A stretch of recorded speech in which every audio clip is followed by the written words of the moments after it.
ರಾಜ್ಯದಲ್ಲಿ ನಡೆದ 3 ಕ್ಷೇತ್ರಗಳ ಉಪಚುನಾವಣೆಯಲ್ಲಿ ಬಿಜೆಪಿ ಮತ್ತು ಎನ್ಡಿಎ ಅಭ್ಯರ್ಥಿಗಳು ಗೆಲುವು ಸಾಧಿಸಲಿದ್ದಾರೆ ಎಂದು ಬಿಜೆಪಿ ರಾಜ್ಯಾಧ್ಯಕ್ಷ ವಿಜಯೇಂದ್ರ ಭವಿಷ್ಯ ನುಡಿದಿದ್ದಾರೆ.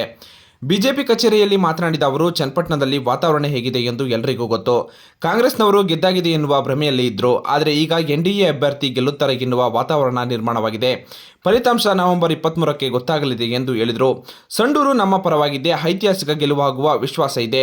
ಶಿಗ್ಗಾವಿಯಲ್ಲಿ ಭರತ್ ಬೊಮ್ಮಾಯಿ ದೊಡ್ಡ ಅಂತರದಲ್ಲಿ ಗೆಲ್ಲುತ್ತಾರೆ. 3 ಕ್ಷೇತ್ರಗಳಲ್ಲಿ ಬಿಜೆಪಿ ಎನ್ಡಿಎ ಗೆಲ್ಲುವ ಮೂಲಕ ಇತಿಹಾಸ ಸೃಷ್ಟಿಯಾಗಲಿದೆ.